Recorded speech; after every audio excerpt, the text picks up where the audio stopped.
Yeah, full screen. Yeah. Hello.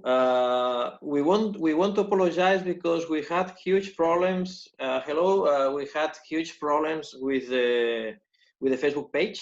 It was no way to stream this conversation, and then we decide to do it now, to record it as usual we do, and then we'll put it in our YouTube channel, and also in Facebook we are going to put the link. Today we're going to talk with Diana Blok. I had the pleasure to meet her last year, around November, I think. She came to Belgrade for one exhibition that was part of the Visualizator Festival. And well, it was a nice opportunity to see in person her work and to meet personally. And well, I'm going just to invite her to be part, well, she's here. Diana, thank you very much for being part of our Belgrade Photo Month live talks today, not in live, but okay. Thank you very much. Thank you, David. It's nice to be here. Yeah. We are very happy to have you here. We had some delays with the meeting, but finally we are very happy to be all here. We would like to be online, but okay, it's not a problem. What to do? Yeah. Yes. Yeah. Well, it's a bit strange times that we are living. The truth. Too many people online. Yes. At the same time. How is in Holland the situation? Because here we don't have lockdown anymore. It's lifted. We are more or less free to do whatever. Yeah, well, here also we are kind of free with the rules of distancing within 1.5 meters, but slowly everything is opening. By June, like more things, and schools and restaurants, but all, you know, with limitations. Actually, it was strange. Yesterday was beautiful weather, so extraordinarily warm for that day, and the canals were full of boats. So many boats and families and people in bikinis, and it was like, wow, you know, Corona, zero. Yeah, somehow it's a bit scary, but I suppose that at the same time it's a natural human reaction. I think so, yeah. Yes, and you know, Holland, it's such a small city, Amsterdam anyway, and if it's good weather, everybody, you know, people live in small places, so they want to go out. Of course. Yeah, so yeah, it's scary because we don't know how it's gonna be controlled after this moment, and yeah, I think we are updated quite well by the Dutch government. Very often they give updates and plans, and they change the plans. Of course, they also nobody really knows, so it's absolutely quite extraordinary. So in Serbia happens the same. In Spain happens the same. Here in Serbia, it looks like it means when they announce something like we are going to open borders, whatever, in few days, 10 days, always this news. I don't know if to say good news or bad news. I hope that the good news because we are safe somehow. They are advancing, you know, and we are going faster. But for a lot of foreigners that we are stuck here and we cannot go out, finally, somewhere they can come back home and all these things. That is a bit strange. Okay, and today talking about what? No, today on the street before I came here, I met with a Serbian friend where I was staying with the festival, you know, last year, and he and his wife, she's Serbian, he's Dutch, and she's been stuck in Holland, you know, well, stuck, but because her son is there, her parents are old and in Belgrade. So she's really hoping she can drive back instead of taking a plane, but also waiting, you know. Well, the borders in Serbia are already open and you don't need a test and you don't need quarantine. It's supposed that everything is fine. Okay. But of course, in between Holland and Serbia, there are some borders. We'll see. Yes. Yeah, yeah. Okay, let me say, you were born in Montevideo. You lived in Colombia, in Guatemala, and in Mexico, where you studied sociology, before to move to Amsterdam. You were born by a Catholic mother and a Jewish father. Let me say, I am not saying any secret, any personal thing, because you already published in your website. Then I felt free to do it, to say it. Yes, sure. Then let me ask you, because later we'll talk about your work, but is possible that these different religions, quite strong, both, depending how, they affect your personality, and later we'll talk about probably, I suppose, also your work, your photography, your perception of the world somehow? I think very much, very much. it influenced, I mean, Catholicism on one side, because we were living in Latin America, and my mother was Catholic, and we went to church, and there is a huge tradition, of course, in churches, which are very impressive often. I mean, Mexican churches, Baroque, beautiful Baroque churches in Colombia, and especially in Mexico and Guatemala. And Guatemala, because it's also animistic, it's a mix of Catholicism with indigenous culture. Yeah. So I was confronted with all of that as a child growing up. And well, my father was Jewish, but he married my mother, and he was going to church with her, It was important for her that we were all Catholic. It means in a sense somehow your father changed, somehow. Yeah, he adapted, and he didn't speak of his past.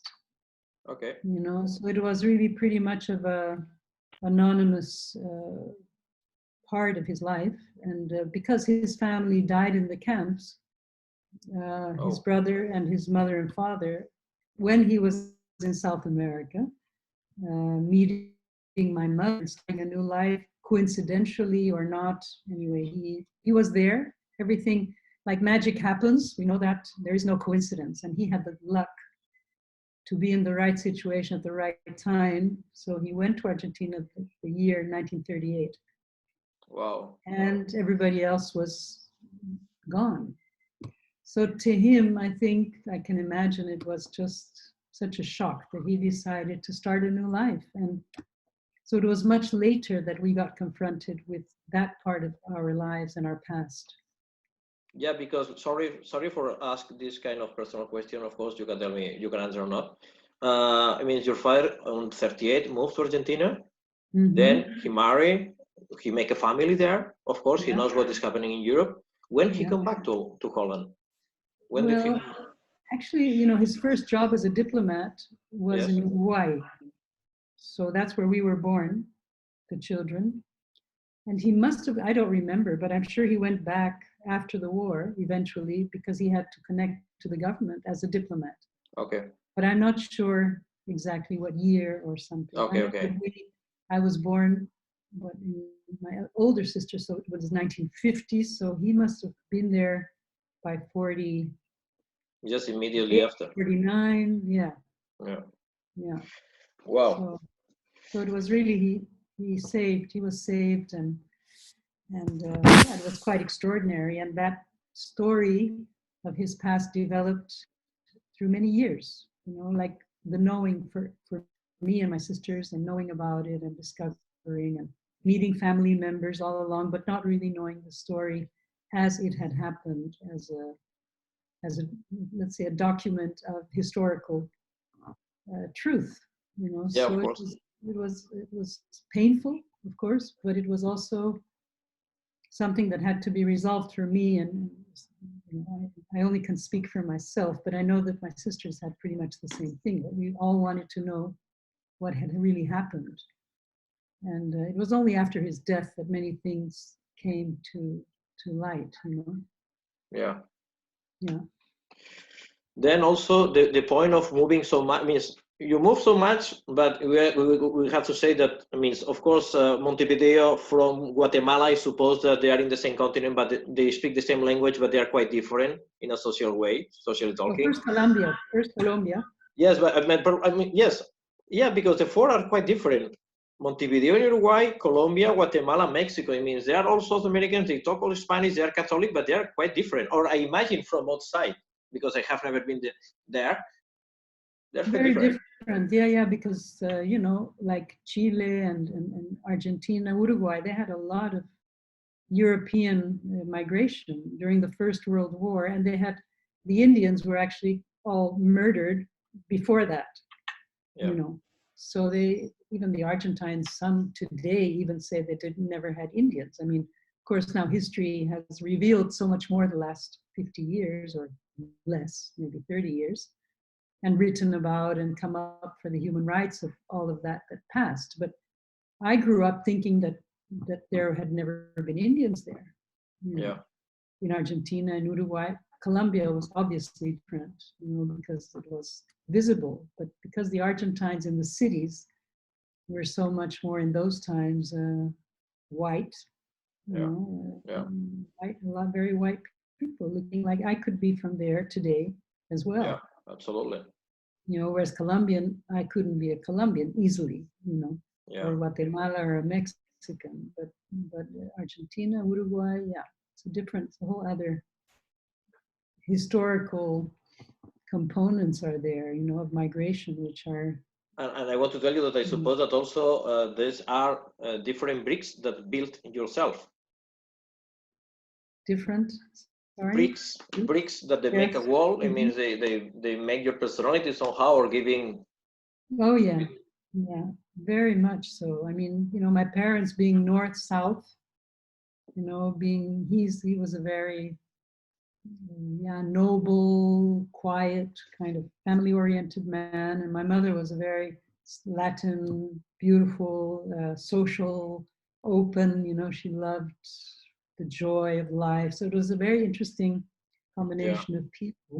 And plus, of course, the outside world living with war, because civil war was going on in Colombia when we arrived already, like the beginning of the 50 years of guerrilla warfare, which has been happening, was starting when we came.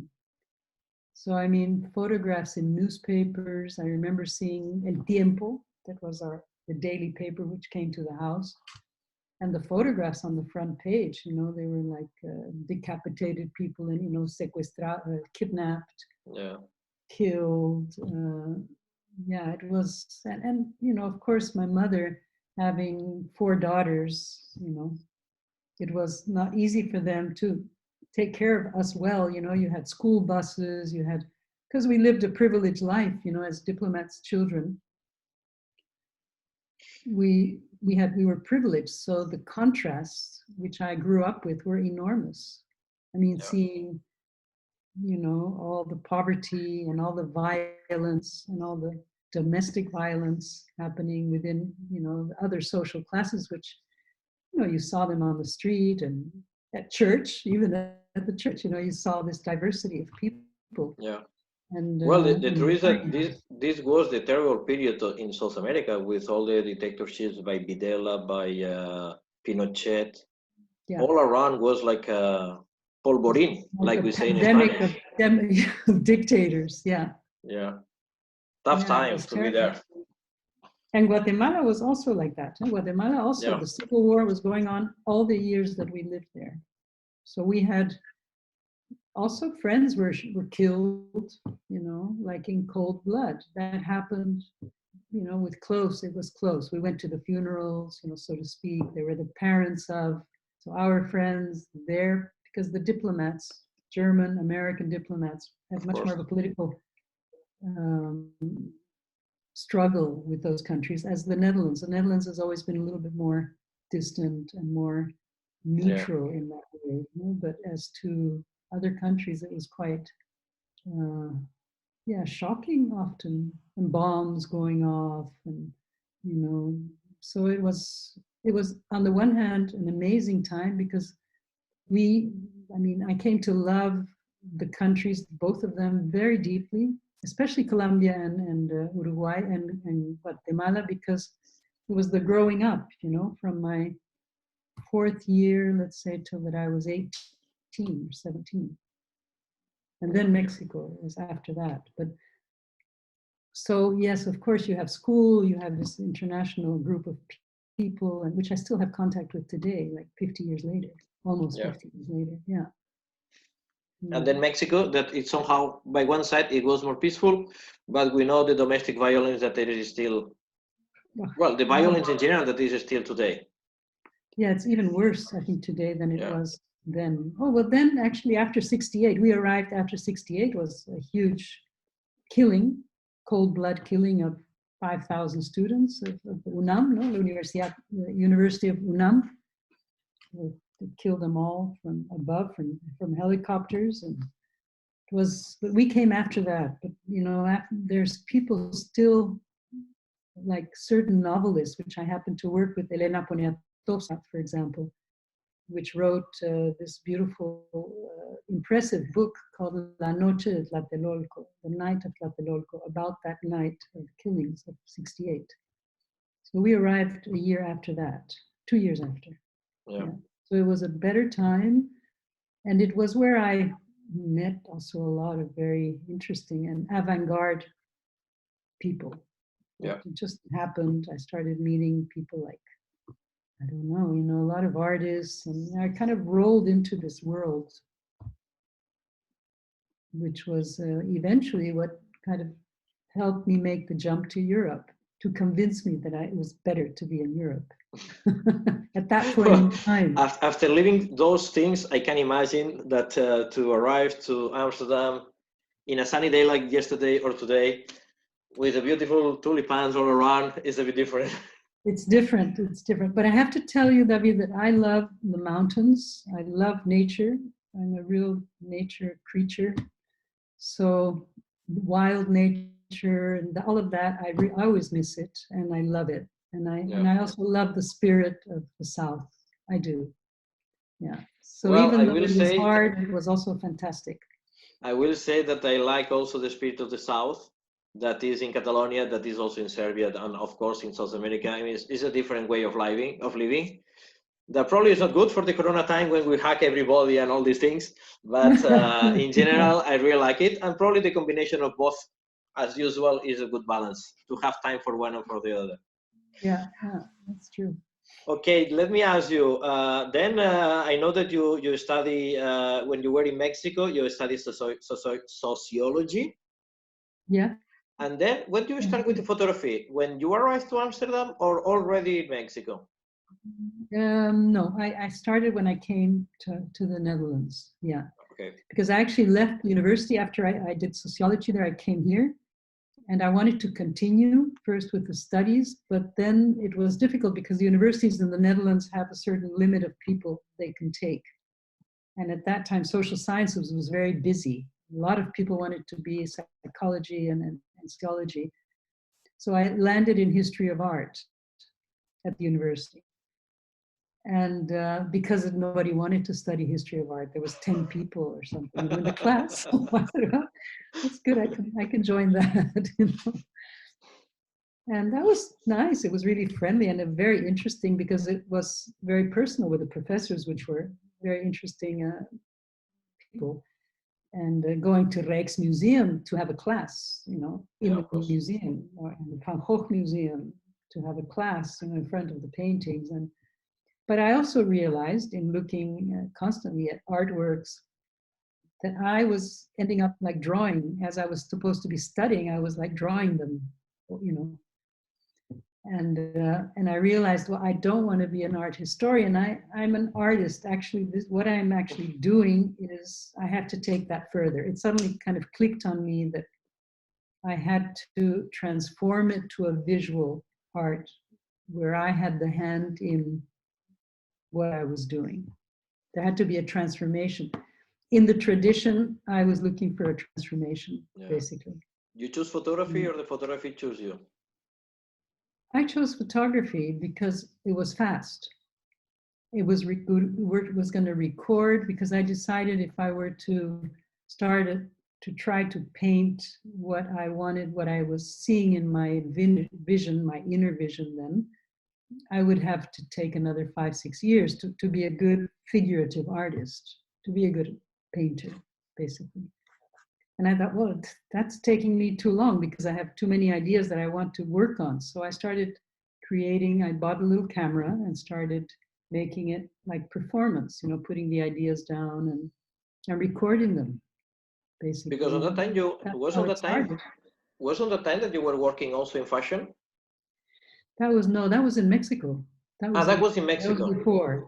Okay. And it was then also, thank you for reminding me, because it was then that I didn't like being a photo model. For me was not a good thing because I didn't feel comfortable in front of the cameras. And actually, when I was filmed, like for commercials, it was easier because you could move around and you didn't have to pose. But posing for me is not a good thing, and I realized that very fast.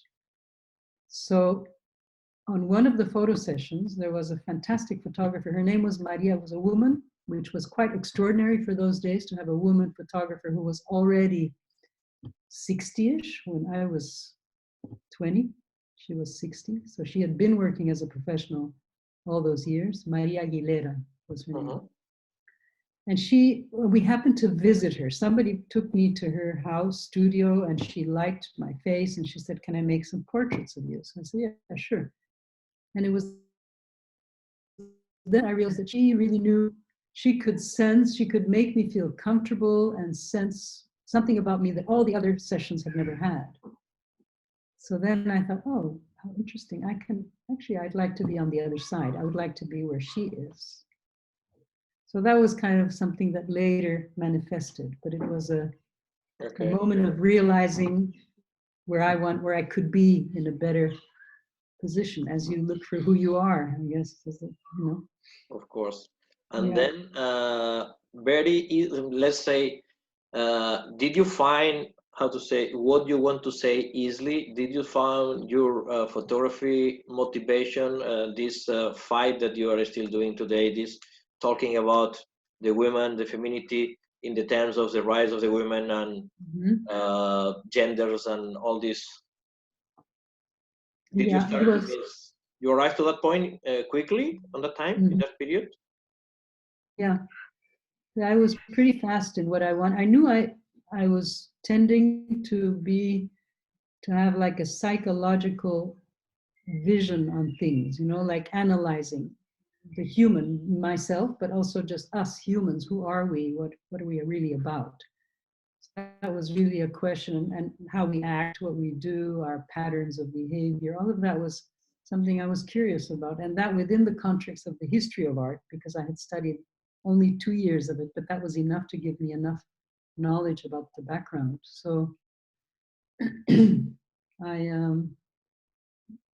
from the beginning, I knew, somehow there was something in me that I didn't have to search too long. I knew I did not want to go to the streets to photograph people on people's behavior on the street, or war, not, definitely that not. I had enough of that, so it was much more of an interior world, which was intriguing to me. So creating, manifesting what was going on inside, it was more researching the inner life, and that's how I would make little drawings or might make small text and then try to transfer them into image. Yeah. And then let's say that you met the person with who you worked for quite long. Actually, it was only 3 years. 3 years with we are talking about Marlo Brugmans. I don't know how you can say. Yeah, Marlo Brugmans. Yeah. You met her in the south of France in a photo festival, I think, the first time. Yes, in Arles. I wanted to ask you, was there? Yeah. Were you there? I have been. I mean, this year they canceled. Unfortunately, I was the last 2 years. Yeah. And I was wondering now how much it changed from that time when you were there and you met with Marlo for the first time until today. I suppose that it changed enormously. Enormously. I haven't been back because it was so intimate, and it was so easy to meet fantastic photographers. It was also easy to show your work because it was easy to connect to the people, the visitors who had exhibitions or were just there giving a talk, or so you would easily get introduced, or you could introduce yourself in the Place de Forum, the little plaza. And I mean, Kertész was sitting there, Mapplethorpe was there, Mary Ellen Mark, God, so many people. I mean, I have to think, but oh yeah, Anders Peterson, going with him to the bars and watching him work, because he would work, we became friends. And Ralph Nyquist, as we speak, I keep, and then as time went by, there was many more. Of course, Andreas Müller-Polle of European photography. Ricardo Gomez Perez, Paulo Nosolino. We were a gang, and it was so much fun. Beautiful. It was beautiful, and it was so, who was also there, who impacted me very, very much, even today. to my work that I'm doing until today was Agnes Varda. Oh yeah. She was there giving a talk and showing her work, and that was very important for me to have seen that. How she went from film to photography, as I now went from photography to film, and she did the same thing. Well, she's because I will say something some people knows, but not everybody. But I tried to bring her to Belgrade Photo Month. When I was in Paris 2 or 3 years ago, I tried to find a contact with her. I didn't want to go directly to her studio because it's not the way. I tried to find somebody, and it was no way. And I wanted to show her early photos, the photos that she did before Cleo 527 and before all the movies. She make incredible photography. Then, of course, she entered in the Nouvelle Vague with Cleo 527. That is one of my favorite movies. And then, well, if you follow her filmography, it's incredible, and it's incredible her compromise. You know. So rich, isn't it? Yeah. Very committed, totally committed. Absolutely, yeah. Absolutely. With no problem. I mean, she's herself. If you like, super. If not, means this is what I have to say. This is what they want to fight for. Yeah. Whether there's money, there's no money, nothing has to do with that. And yes, she was a great example. I think I was very sad when she passed away, but grateful. Yeah. It was a shame. I mean, I felt it. I never met her. I was trying to bring her here, but I mean, I felt sad because for the person who was, for what he did, for what she fight, and of course because it was no opportunity to bring her here, of course. Yes, well, and she must have been very old already, no? Yes, she is. She was quite old, but it means until the last months, you see her quite active in social nets and everywhere. I mean, she was going here, she was going there. Crazy hair, color hairs, and dresses, and so vital, you know, like wow. Yeah, fantastic. Okay, and then we were in Arles when you met Marlo for first time. Then you met her after in Amsterdam again. Actually, in Arles, in Arles we saw each other, but we didn't really talk or something. We saw that we were both on. There was a market, a photo market on the street, and they would put tables, and you could just put your work on a table, you know. And they, you know, I don't even remember. Maybe you had to pay a little fee, but it was nothing. Yeah. And I had a table and she had a table. So then I went to walk around and I saw that there were some similarities. There was some connection in her work with my work. But it was only 2 years later that I then met her at a party in Amsterdam, a common friend, a birthday party. And then we re-met, and then I recognized her, even though she looked very different because she had no hair at all. She had shaven her head. And in Arles, she had very long hair. Wow. Well, but that looks like that woman who was there. And so I went up to her and I asked her, and yes, it was her. And it was since that moment that we started to be together, work together for those 3 years. And with a very good success. Yes. Yeah, it was your first, let's say, big success. Was with the collaboration with her the first time, the first success somehow. Yeah, definitely. Before that, I had worked in a fashion studio with an excellent photographer called Billy Glazer, South African, but living in the Netherlands. And he was a top fashion photographer. So I got a job because, of course, when I decided I wanted to be an artist, a photographer, artist, you know, that was it wasn't something that was very common, you know, like, because photography was not really seen as an art form, also not in the Netherlands then, when I began, right? In the 70s, you couldn't get into certain grants, for example, which existed for the arts. Photography was not part of this. Yeah. So then I had decided, okay, well, I'm going to just do what I feel to do, and I will ask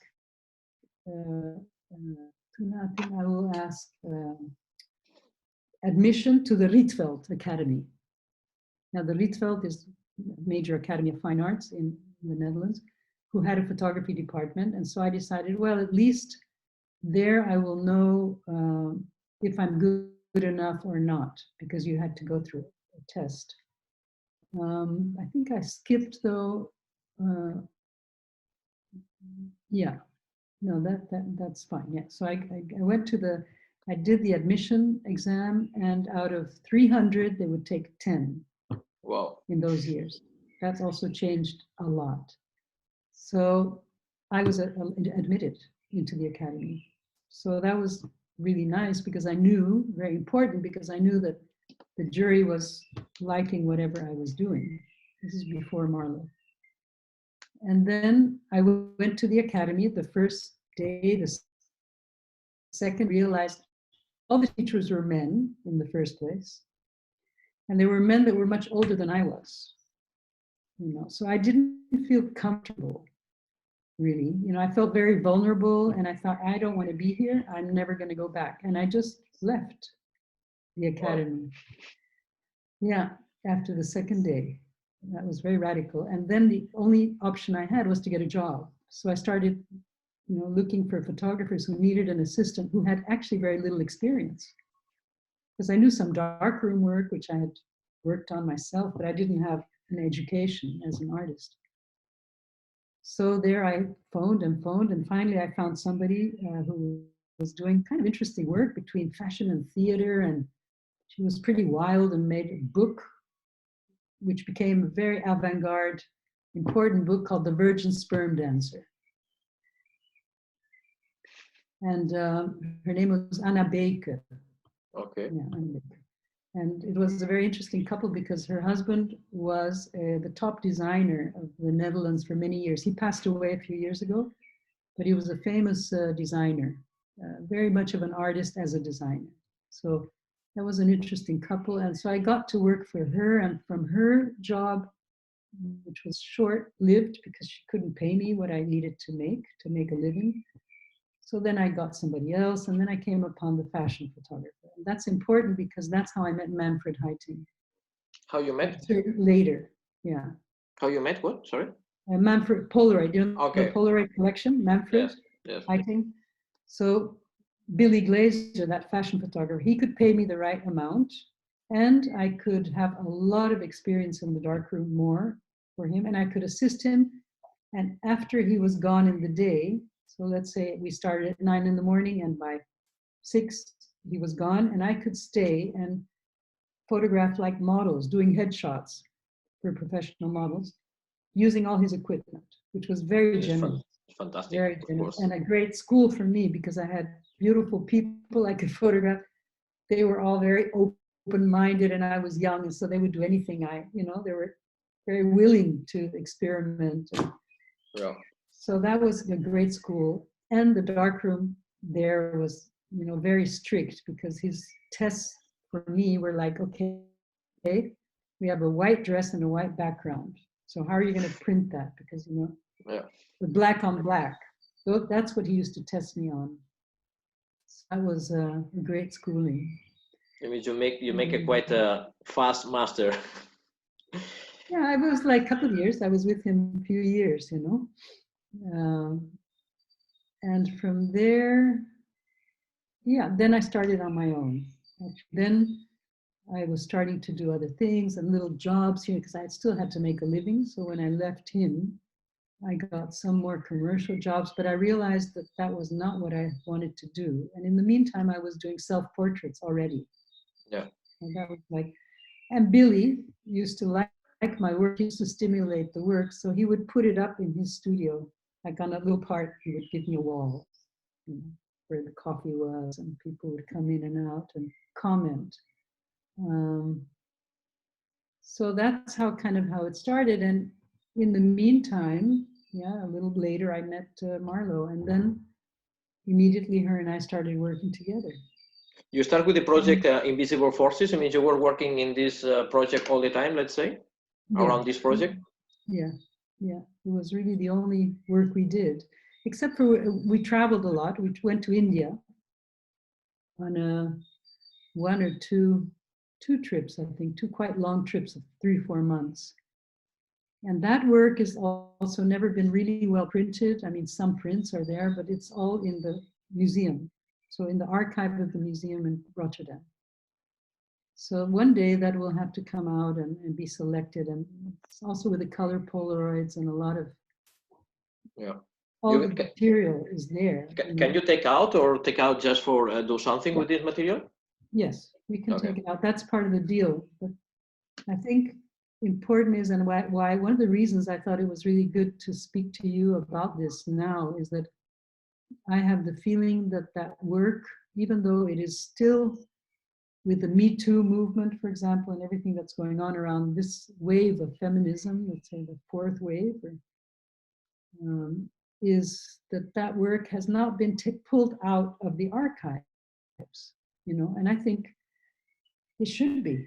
It's time. It's time that they like re-show it again, you know, like we could make a whole concept with a young, you know, in connection to the new generation of feminists, you know, and put that together somehow. I mean, there must be a good curator who thinks of the idea and picks it up, because the people, the curators of the museum are not doing it. And I have already, with Marlo, went there last year, told them, you know, I showed them all the press we received in those years. It was a shocking piece of work, you know. People reacted from all over the world, from New Christchurch, New Zealand, to London, to New York, to Tokyo. It meant a lot to a lot of people. It really made it was a visionary piece of work. So I think it's really underestimated here. Yeah. Let me say, I will mention some things that I found around internet that they talk about you and her and about the project.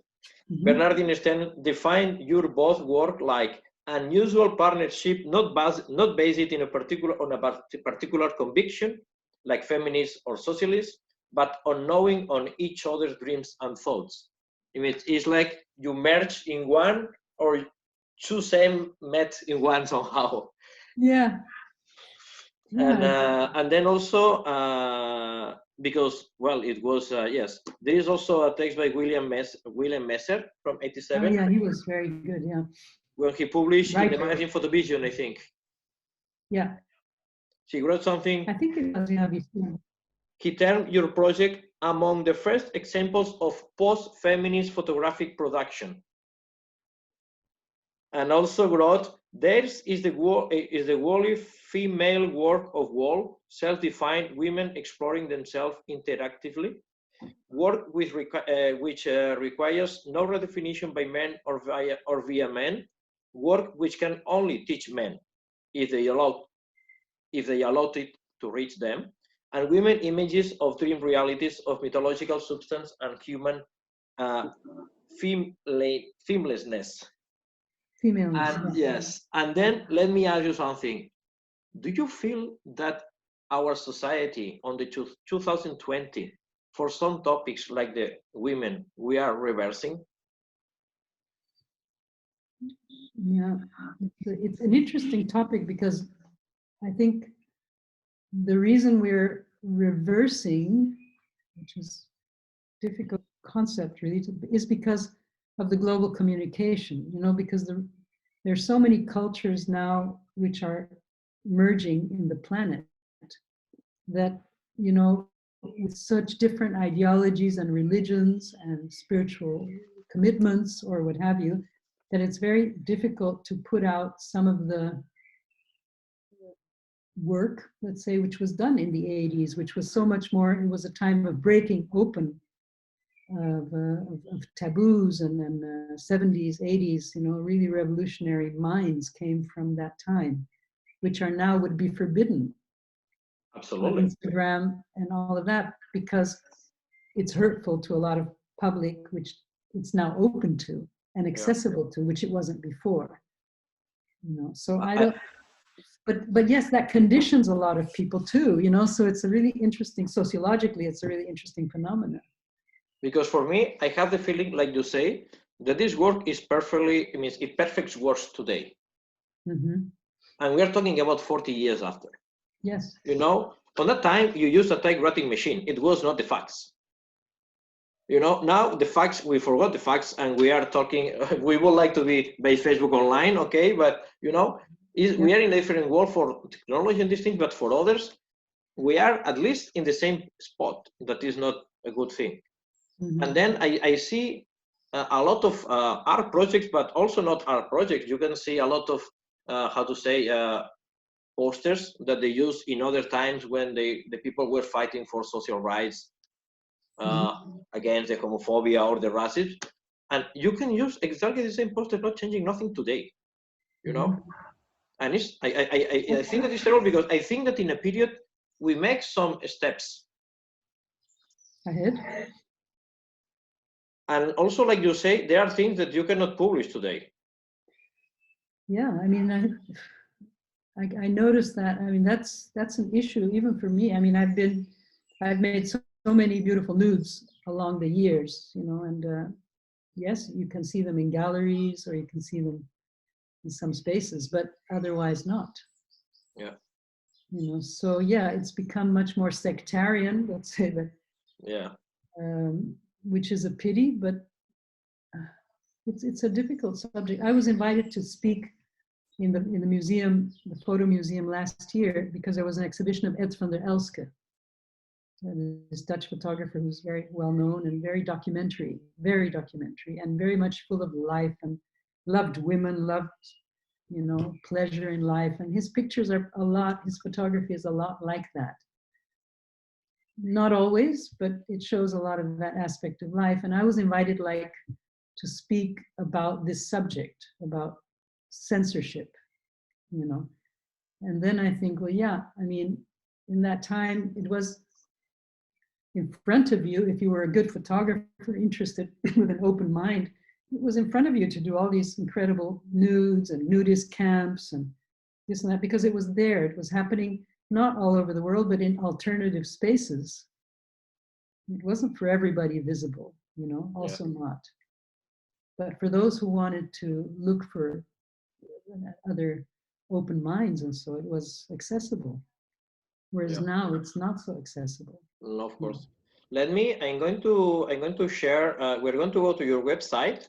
We're going to go to your project. And I would like, if you want to talk about the project Invisible Forces, we have here, well, we just have your website, like you can see, I suppose.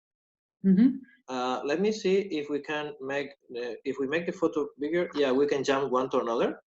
Okay, I will be passing the photos. If you want that I stop in anyone in particular, if you want that I jump to any in particular, whatever you wish, you just tell me. I am your mouse. Well, this one was interesting because it's so contemporary also, you know. Absolutely, it's very, very, and the interesting thing is because when you're working on this kind of a wave of synergy where Marlo and I were very, really 24/7 living together, working together, being involved with a few artist friends and a few who collaborated with us because we were very aware of what we were doing. Yeah. So one artist, he was a painter, had this chador, and it was very beautiful red color. And he said, he called up and he said, listen, I have this beautiful object from Afghanistan and maybe you can use it for your photos. That's how it happened. So he came and he brought it, and you know, there you can see the hand. Yes. One hand has the, no, yes, the other hand you see the hand down, but I think that is, yes. And the other hand, because you worked with a cable release, huh? The cable of about a few meters, 3-4 meters. And they're self-portraits, you know, one of us is behind and the other one is the body. Yeah. So the shadow, working with the shadow, working with mythology was very much a part of our work. You know, another person who was very influential to me and to our work was a painter called Remedios Varo. She's Mexican, and shortly she will have a big show. I think it's in the MoMA or somewhere in New York. I read about it. She was much less known than Frida Kahlo. Frida was also somebody who influenced me long before people here knew who she was, but that was because I lived in Mexico.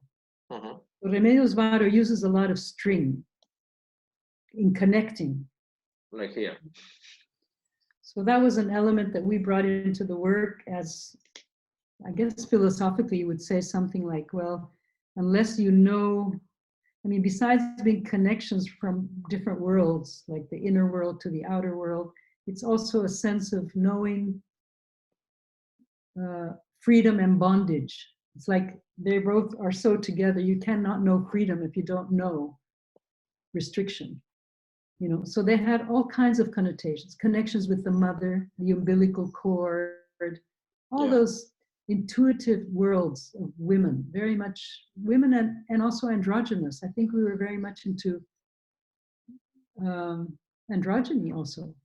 So therefore the body and the aesthetics of the body also were not perfect. Like the bodies were not perfect. And that was okay.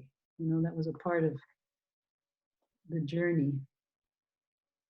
It's true that you mentioned for what you talk about here and thinking in the work of Frida, we are talking about a society that like a stereotype is quite a machist society. There is a lot of violence when it's a woman, but such a big women's artist talking, shouting, and showing, you know, so strongly what was going on there. Yes. Yeah. Yeah, here you have again, yes. Yeah. Yeah, this is also, this photograph has been was one of the very successful ones also. And in fact, it's interesting for photographers because it's made. So how you can really study composition and use composition when you study an image that you've made, because the image was made standing. Yeah. And then we turned it. Yes, you have to put in panoramic format, yes. No, not the format, just the fact that she's not sitting. So yes, it means you are on the floor, it's supposed, no? No, but standing on the floor. Okay. If you would turn the photograph to the right. Okay. That's how it was taken. Yeah? But this is in the composition. This is how it gets speed. Yeah. This photo is a still, but it has incredible amount of speed. Yeah. Without being moved. Because we experimented a lot with movement. You know, this film, the Polaroid black and white film, was 75 ASA. You know, so 75 ASA is very slow. Yeah. That's why we could experiment so much with movement. This one is made with 35mm camera. Yeah, because in the previous one here we have the movement, of course. Yeah, yeah. Here again. Here again, yeah. And then we use biblical, like the kiss of Judas. This is like biblical stories, you know. Salome, Judas, Old Testament. And the history of art, you know, Hieronymus Bosch, you know, fascinating painters, medieval painters were both fascinating to both of us. And it was, I think, and this beard was actually the hair of my beard was belonging to my sister, who had her hair had been cut, and my mother made a piece of her, you know. So I had borrowed it and just made a photograph. I suppose you didn't ask to your sister to cut the hair for your photo. Actually, the sad thing is I think we lost the beard. Here we have, yes, again. And this image was inspired by a friend living upstairs, a gay guy, American guy, and he was having all these stories, young guy, and he was making Polaroids, color Polaroids, which was what people were doing then, SX70, you know. And he had a Polaroid of two guys, a nude of two guys in movement, like fighting or loving. I don't know what they were doing, but they looked somewhere between love and a struggle, like Angel, ¿cómo se llama? El ángel. Y el demonio. Jacobo, yeah. Ah, okay. El arcángel, the archangel, yeah. And from that inspiration came this vampire. Shot. And the other woman, she's a painter who was always very often collaborating with us. And she was a very interesting critical eye. You know, it's important to have very critical eyes. Yeah. Sometimes which are not kind. You know what I mean? Yes, it's difficult. It's difficult to find somebody who will very give you. Very difficult to find, David. Very difficult. But that's why it's so precious. Yeah. Yes, absolutely. And of course, with the knowledge and honesty. Yes. I used to say, it means I always know. It means if I need the real opinion, I know to who to ask. If I want to listen what I need to listen, I'm going to. I know to who else I have to ask. Exactly, exactly. Yes. Because yes. sometimes we need just to listen how beautiful we are. Sharp But yeah, eye, but when you are know. developing a project, you need realities, of course. Yes. So yeah. La It's a cascarola. project, very mystical project. Absolutely. It is, and it's very related to mysticism also. And I mean, I can relate today even so much still to the world of mystics. You know, Yeah. Saint John of the Cross, all those Maria Teresa de Avila. I mean, reading those texts to me are sources of inspiration. And to think that also this work was made in a room, which was, I think it was like maybe 4 by 5 meters. So really let's say the models were against one wall, which would then be covered with a black cloth, and the camera was against the other wall. And there was light coming in from one side.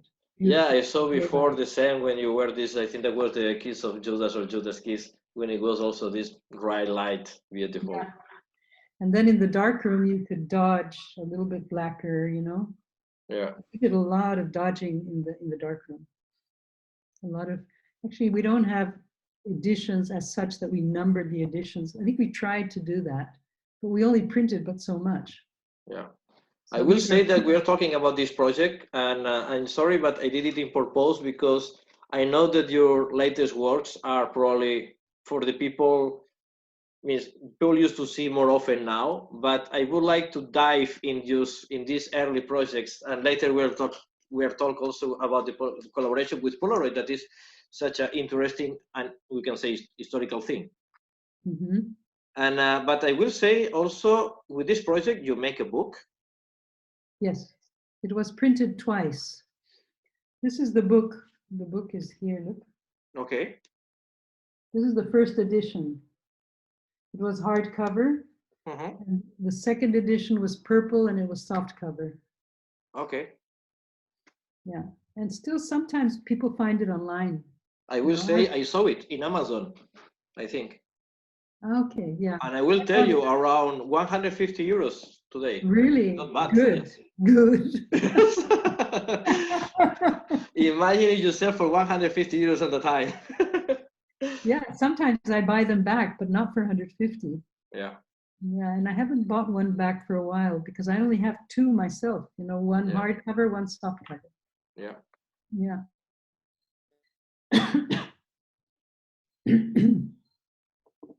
Agua. See, we need that. Then all this material was shot with Polaroid? Yes, this was also the 4 by 5 inch Mamiya with Polaroid. Yeah. And this was a catalog of Centre Pompidou about the self-portrait. And down there is Orlan. That's so interesting, isn't it? Orlan, this artist who's nowadays has horns. Yes. Isn't it? You know her work? Yeah. Yeah. So we had a fantastic gallery in Paris called Studio 666, which doesn't exist anymore, unfortunately, because the couple split up. But they were a fantastic gallery in the Ile de Paris, Ile de France. What's it called? A little part of Paris, very near Notre Dame. Yeah, and it was a very interesting space, and they moved our photography in many places and sold and everything. It was his name was Karl Marc Lavillier. And they disappeared eventually. I don't know what happened to them, but it was a good time because they moved the work to Pompidou and to different places, to Metz de la Photo. Yeah. You know, they were very active and very interesting people were there with them, including also somebody, Alain. I saw him in Brazil not so long ago by coincidence. Anyway, I forgot his name. He's a filmmaker and photographer. This is the cover? Yeah, the cover of Self-Portraits. Yes. Exhibition Pompidou. Yeah. And then, yes. it was funny because when I was looking the information for well, it means about your period, means to find information that I usually don't know. I was exploring, and then I found something very interesting that I'm going to share now. Okay. Wait a second, because I think that I did something wrong. I didn't do it well. Wait a second. I'm making a kind of mess. Yes. Sweet. No, it's not this one. Wait a second, sorry.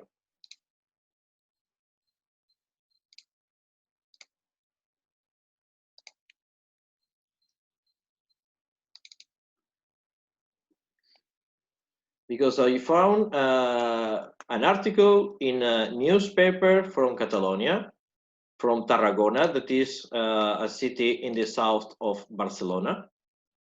Wait a moment, because it's not this photo. I'm going to try to jump because don't allow me to put it. Yes, this one. And that it was written by Vicente J. Amiguet, who was a great journalist, and then later was also a professor. And then he wrote something. He mentioned that that you went there. It's supposed to Tarragona, Barcelona. You will tell us after Paris. I don't know if you was in Model Photo. He mentioned Amsterdam, Zurich, Wales, America, Japan, New Zealand. It sounds something like the Rolling Stones tour. And did you have a show in Tarragona? We did. We had a show with David and Chantal. Chantal, she had a gallery together with David. I forget his last name. They're from Tarragona. She still lives there. And they had a very interesting gallery. So it was called Forum, and that's where we had the show. Okay, and the Stan Forum is a typical Roman city. And yes, it's beautiful.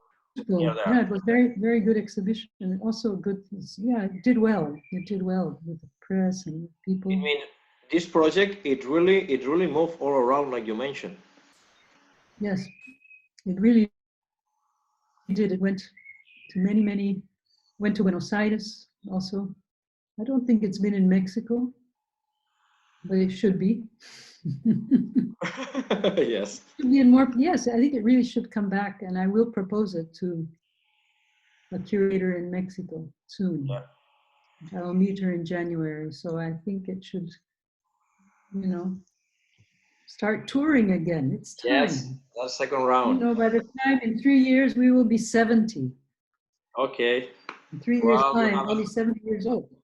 You have plenty of time. I see you very well. Time flies. Time flies. And then, yeah, there's time. Then not in a hurry, but tell me. Sorry.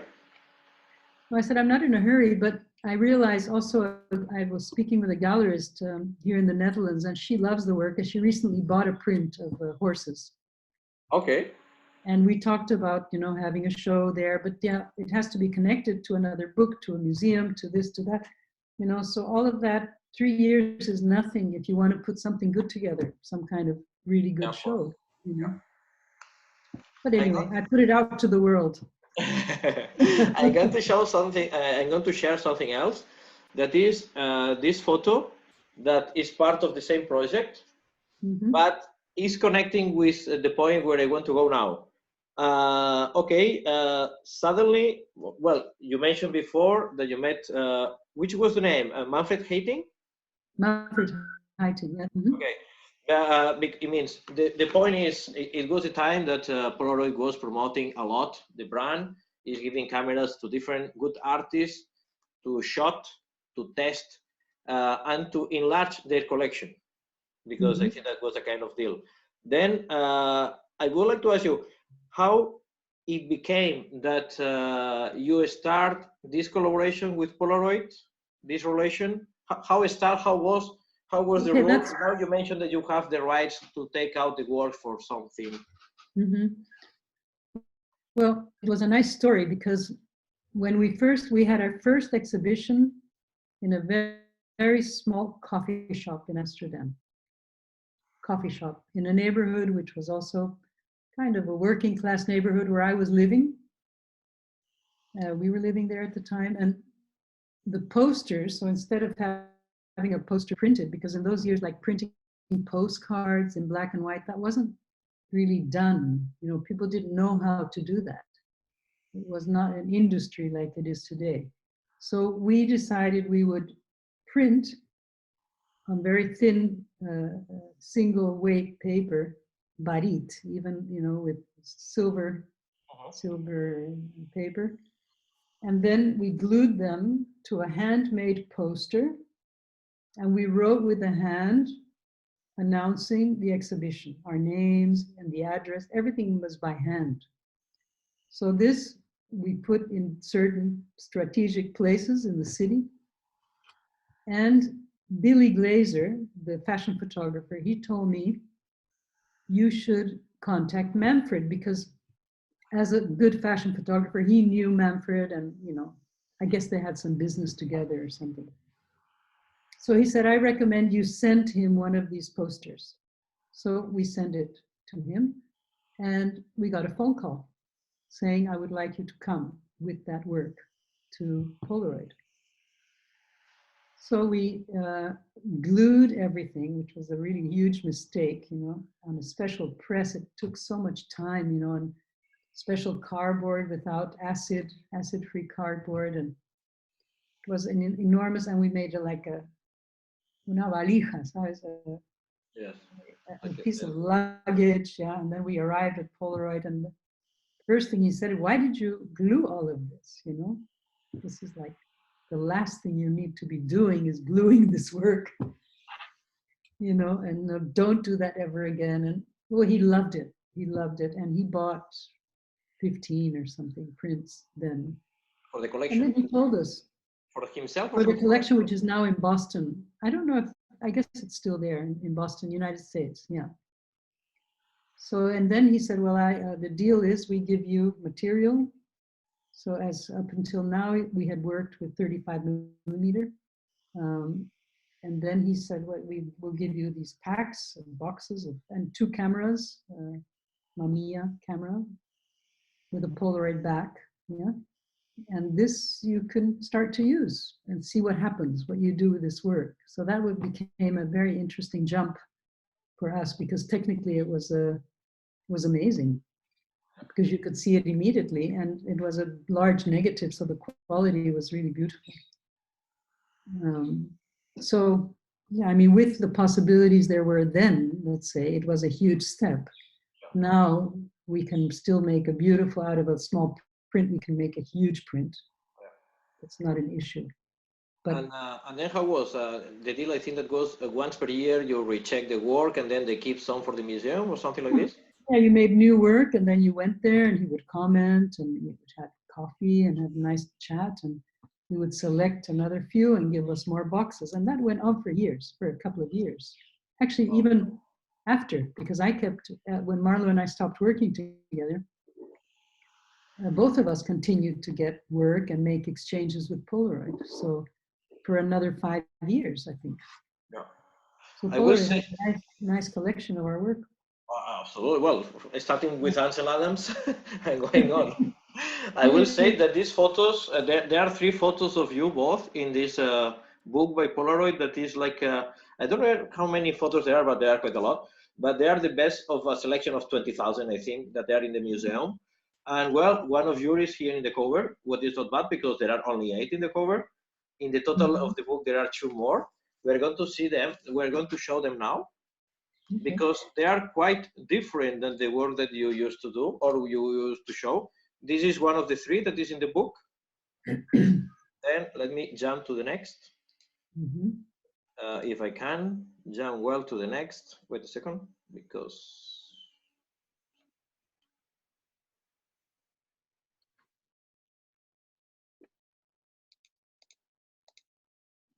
yes, this is sorry. This is one more. This photo, for example, for me is a bit in a transition in between the work that until today we saw by you and Marlo. It means and probably the photo that we'll see later, because it keeps this kind of mysticism, this women rights, and blah, blah, blah, but in color. Mm-hmm. Yes, I think this one I can see also the relationship to the black and white work, Yes. even though it's in color. Yes. So I can see some kind of, I mean, it was for us a really big step to work with color because it came because they gave us the material, but so it was kind of an experiment, and we made a lot, but we had a hard time, in fact, working with color. I think it wasn't something which came naturally. You know, the black and white was much more closer to the abstractions or something that we wanted to achieve. Yeah. It's like the one with the structure, with that. Yes, we will structure. know that this means if you take this photo and you take the not the previous, the other one, the first one is like a different wall. Yes, totally. And not by a different period of one artist. It means from the same period by two artists.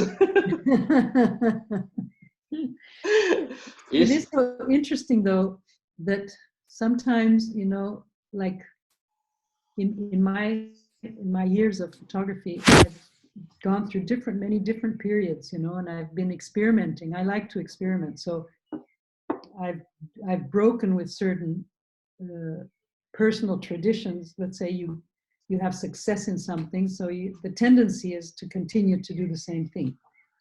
Yeah. Because it's what you know, it's what people like, and so you stay in that limitation. My tendency is to, after a while, to go away from it. Because I know it already, I learned it, I know, so it would be too easy to stay there, and I heard what I wanted to say. Yeah. Then I have to go on and take another risk. Yeah, so sometimes people are telling me, oh, wow, is that yours? It doesn't look like it, because, you know. And I said, yeah, but, you know, it's the same soul which is searching.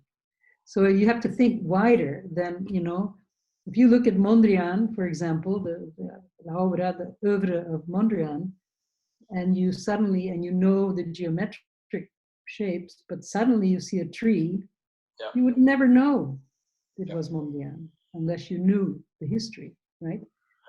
So yes, I think everything has to, it does evolve and it changes. But the color aspect was a difficult and a short period because we still have like quite a pile of them, but they never became much more than that, because in black and white they were much better. And we agreed to that. Let me ask you, was probably after a long period working in black and white until then, that it was like a, let's say, a vital need, you know, a physical need to somehow to wash your brain a little bit, you know. It's like when you make when you're making a taste wines, that you take a bit of water, you know, from one to the other. Oh yeah, make a shift. Sometimes, yes, you know, could be like, oh, I am saturated of black and white, let's saturate the colors somehow. Yes, Because I will say that this last photo that we show, it means this photo is not a color photo, it's a super color photo. You know, this typical Polaroid colors that, you know. Yeah. Yeah. It is really, it is a strange off, you know, there are these off images, and I think that's one of those. I mean, but okay, finally, experimenting, sidetracking. They choose and they put in the cover of the book. Yeah, that's true. That And somehow they selected it. Did they contact you anytime when they were doing this book? They do that. Yeah, I think I have it. I think I do have it, but sometimes I just forget, because there's a lot of different publications, and I think that was Taschen who made that book. Taschen, yes. Yeah, and magazines and stuff. So if I don't really go and search for it, and I'm not busy with it really right now, so of course, yeah. Okay, I will say everybody that they can see all your work and until the last day's work somehow in your website, dianablok.com. You have all the time to do it, and you can contact her. I will say something else. We're going to upload this interview in the Facebook page. It will be in our YouTube channel. If you want, you can find her through our Facebook or directly by Facebook. You can make, if you have any question, you can do it in the post where we're going to post the video, and then we'll ask her to answer any question of somebody has. Normally we do in live, but this time it was not possible. Not possible, yeah. Okay, and then let me ask you something else. What are you doing now? What are you planning for the future? I know that you had something with Valencia. You had something. You were recently in Brazil, I think. I've been working on a project which is an installation. In fact, back to Agnes Varda, because she was my inspiration, one of my big inspirations, not thematically, not the concept, but the, the shift from still to a minimal kind of movement, you know, like a moving image, a moving photograph almost. Yeah. And it's called Gender Monologues, and it's a very fascinating installation, which is, I work with professional actors, with very good actors, internationally, because every country I visit, I add 2 local actors. So in Valencia, I will add 2 from Valencia, which I'm already in contact with. It means you are going now to do the shots. Well, I should have been there now. I should have been there today, even. Yeah. But today I received news from Valencia, from the Convento del Carmen, where the show will be, that museum. And they propose the 11th of September, but I don't know if that's going to be possible yet, because I just got it as we spoke and we were trying to set up this Zoom. I got the message. I am following the news from Spain because I had to go to Barcelona somehow soon. Mm-hmm. And the truth that it looks like the things are going faster than we expect, except if there is a big second wave that probably will not be September, probably could be October or November. Okay. But it looks like these cultural events, they will start to work. And I think that if everything goes like today, 11 September could be a good day. Okay. September 11th, that is a memorable date anyway. So I will tell you that it is, because it's the National Day of Catalonia, when we lose the independence against Spain, and also is the day of the military coup in Chile. Is when they kill Allende. Yeah, that's right. But of course, then it happens what it happens in New York. But it's such a big day, yes. That's a big day, yeah, yeah. Well, I hope it will work. Let's see. Let's see, yes. And what else? It will be another time. Something else? Yeah, I'm busy. I mean, I'm always busy doing different projects. I also teach in Valencia at the Polytechnic University in the master's program. And I do some teaching here too, now and then. I did teach at the Academy of Fine Arts for like 12 years. So now I don't do that, but I do smaller projects. Now I'm doing some photography on the waterways here in Holland, because I was confined in quarantine space to a house.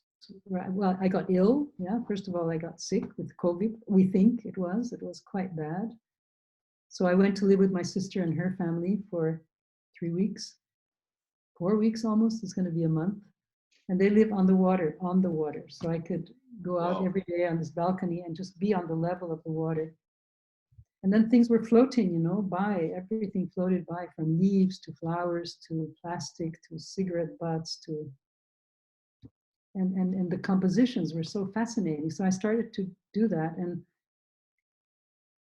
and that is connected to a project which I did 2 years ago, and I'm still working on it in the artist residency called the Sacatar Foundation in Brazil. And I got a 2-month, for the second time, 2-month residency, and it's really, really a paradise for artists of any kind. If you can do that, it is really spectacular. And there I worked on still lives. So I did these, for the first time, a serious series of, I got into it, like totally, something that nobody would think it was mine, but it was. And it was so mine because I was so happy with it. It gave me so much. I was like making nature come to life again. Yeah. You know, and I realized how difficult it is sometimes, or how energy consuming portraiture is. Portraiture is a very energy consuming exchange. Yeah. Because you have to really, you know, you're confronted with another human being. Often they're not your friends, or, you know, somebody you want to portray. And so you have the way, if you want to get somewhere beyond a normal snapshot, it takes a lot of you and the other person to really make something. And so I realized that when I was there, suddenly, like, hey, but I don't feel like working with people now. I want to work with nature. And I started picking up pieces from the ground. And because my studio was so spectacular on a bay, and in the Bay of All Saints, La Bahía de Todos los Santos, with the history of Black slavery, which arrived from Africa there to the island I could see. And I was reading about it, and I was totally involved in the mythology, but also in the stories of the Candomblé, you know, all the entities of the spiritual African religions which arrived to Brazil and now make part of the Candomblé, but in a very abstract way. And that's something I'm still working on. And I just worked with a composer from Iran, which is a fantastic composer, young woman. And I asked her, I made a film. I was given a camera by Leica to experiment, because it was the black and white Leica, which only is black and white, with the most beautiful nuances. And it was years since I had worked in black and white, because after I did Blood Ties, my second book, I stopped working in black and white. So I made a real switch for a reason, of course, you know, and that reason was because I was asked, I won a commission to do a mural of 24 meters based on photography in a prison. 2 murals of 24 meters. Wow. So then I thought, well, black and white, as I was thinking what I wanted to do and how I wanted to share. You were a prisoner, and what would I want to see? I mean, black and white didn't seem like the right thing. So then I started thinking in color, and then I changed. And something happened, and then I never went back to black and white until I made that little movie and photographs. And it's a long shot, and it's very beautiful, and it's actually very simple and quite traditional. But I knew it needed, because it's clothing in the wind. Yeah. But it's beautifully, the movements of the clothes, like a relationship, the spirit of people has left the body and comes alive on this long string, and it moves. And she composed on the image. Wow. And it's played by the cello, which is a beautiful cellist. So now we are finishing that. It means your part is done, obviously, because she's working with inspiration of your part. Yes, when and how it can be shown, it can be seen, this work? This will be shown in, because I'm also part of a thinking tank, we call it. There's a very interesting contemporary art space in the Netherlands, in Amsterdam, called New Dakota. And it's so known for people who are a little more alternative. It's not in the traditional museum, but it's big, and it has a presence which is important for the city. And I showed there last year, and now I became part of this group where the director was the first one in Holland to actually patent the name, yes. In the beginning of the Corona in Holland. She thought of it, and she patented the Corona Archives as a name.com, and she put out an open call. Wow. Yeah. And so all the artists in the world, you can send, please ask people to send. It's very interesting. It has to be professional. Can you say the name again for everybody who will watch the video later? Yeah, New Dakota. They have an Instagram page also. New Dakota? New, yeah, but NIEUW Dakota. Okay. Otherwise, I will pass it to you on the chat or something, and then you put it, because then they have the page where they can upload and register. And then we have 3 exhibitions. I'm helping to curate 3 shows. So you have one which is the acute phase of Corona. Then you have the phase of, I think it's, how would I translate it? It's like working out the consequences of it, as we are seeing now in everything, in culture, in businesses, in personal lives. And in January, the big show, the most, let's say, probably the most, I think they're all going to be interesting, but It's called Healing the Wounds. And that will be the last one. Yeah. So we're now collecting work, and we're seeing every week we get a lot of work from A lot of them, I suppose, because the truth is that I think that means you just need to see the social nets. A lot of people, means myself, I did like a kind of diary of my lockdown in Belgrade. I finished because the day when the lockdown finished, I finished. It's like a kind of honesty with myself, you know. I am not close here, I can go out, then it has no sense. But you can send that. You can send like a diary, because there's many people have sent. I will do. I sent already to one Italy that they will do a big exhibition, and they told me that they selected. I will see. But yeah, I mean, but a lot of people is doing very different projects. And the interesting thing is that the link of this the director was able to make a deal with the Royal Library in the Netherlands. The whole archive will go to the library anyway. Yeah. It will be there as a, an extraordinary period of history. So all the pieces, whatever is there will come. Of course, then there's some curating going on for the shows. Yeah, of course. But everything there will be in one archive.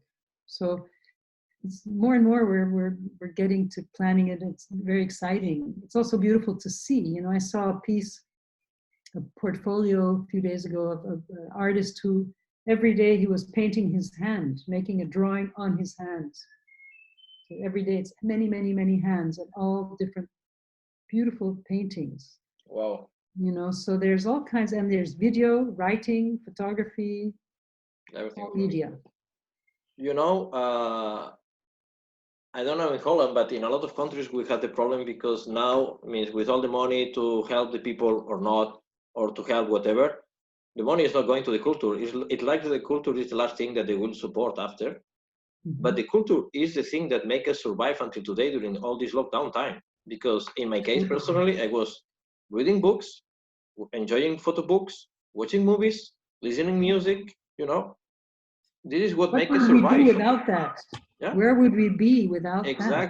Exactly. No, totally. I agree completely. I was not bored for 1 minute.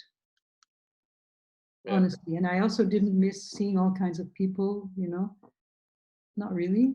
I mean, I was also not well part of the time, but, I think if I would have been maybe healthy, I still would have been working in my studio. Yeah.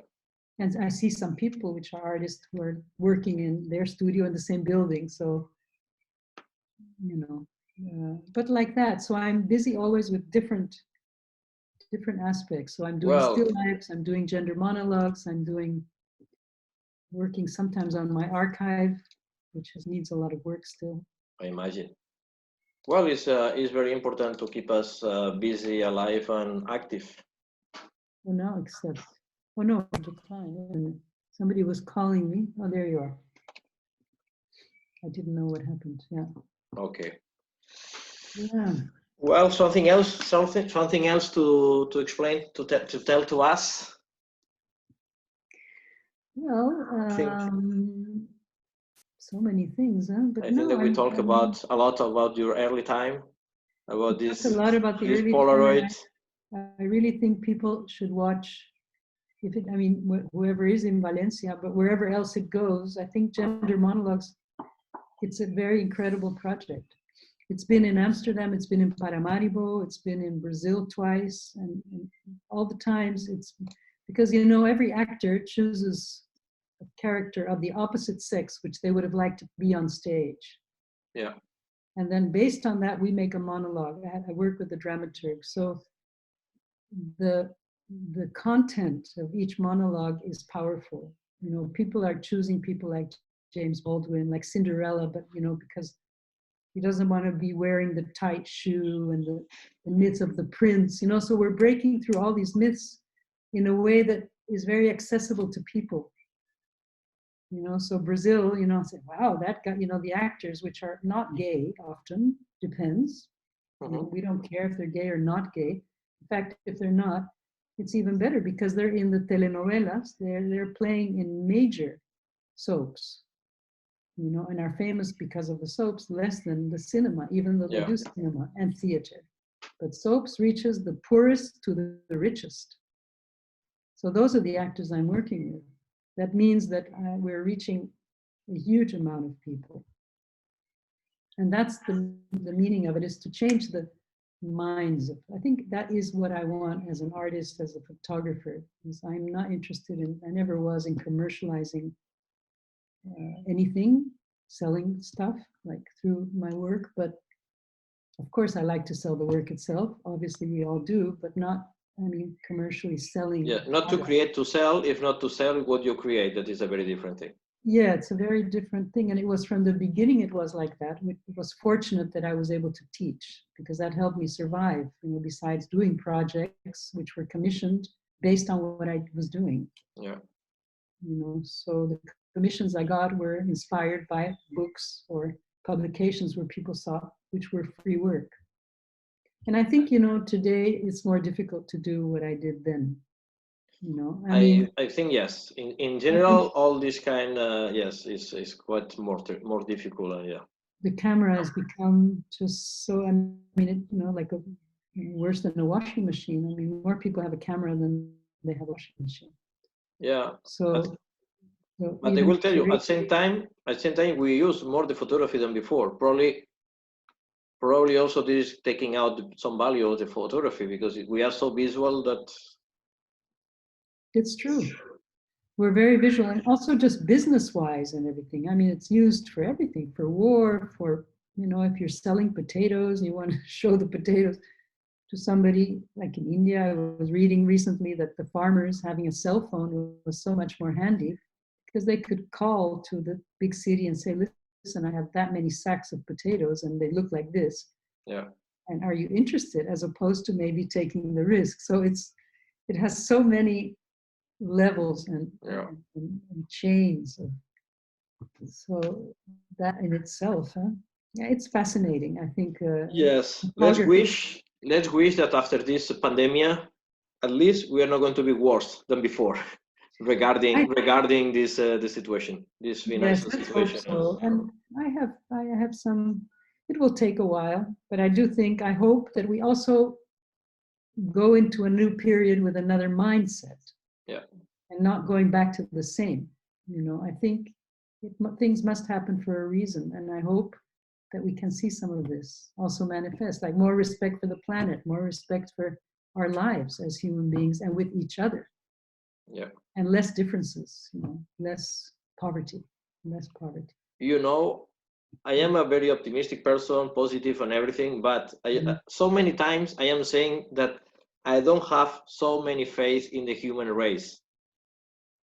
In global, I see what you. In individuals, obviously yes, but yes and no, depending which individual, of course. But like race, I don't know. I hope that will be.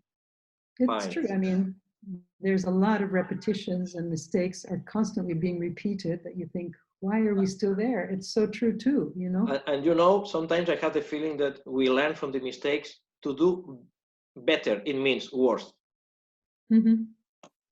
Yes, no. Not everybody, of course, but. Oh, I mean, politically, there's countries now, like Brazil, for example, who is going through such a horrific time on every level. Yeah. You know, politically, and COVID, and, you know, Corona, and politics and everything. It's just like, where are the minds? Where are the people? Where is the consciousness of you know, respect, just respect for human life? It's so surprising, you know, in many countries, but there right now, it's really. Yes, it means the case of Brazil nowadays is an extreme case, but I can tell you 4 or 5 similar 2 months ago, you know, and one of them, it has all the nuclear weapons that he won. Yeah, all the sorry, say it again. One of them has all the nuclear weapons that they won. You know? Yes, yeah. Yes. At same time, you can have the feeling like with all the crises that the people is being more supportful. Supportful. You know, the people. It changed somehow, for good.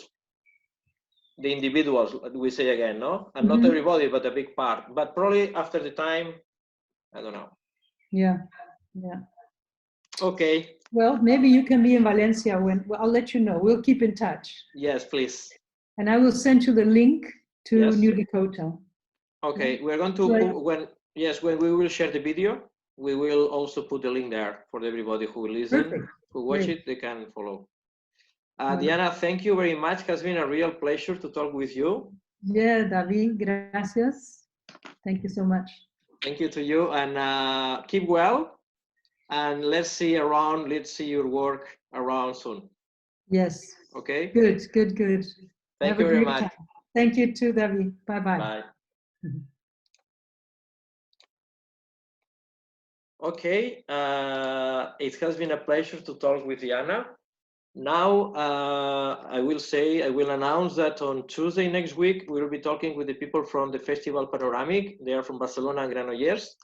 They will introduce the festival, what they are planning to do this edition. And well, I can say the Panoramic, they were in Belgrade Photo Month last year. And we'll be here, I will be there. But this will be for Tuesday. I hope that Facebook will help us more. And well, thank you very much and see you very soon. Bye.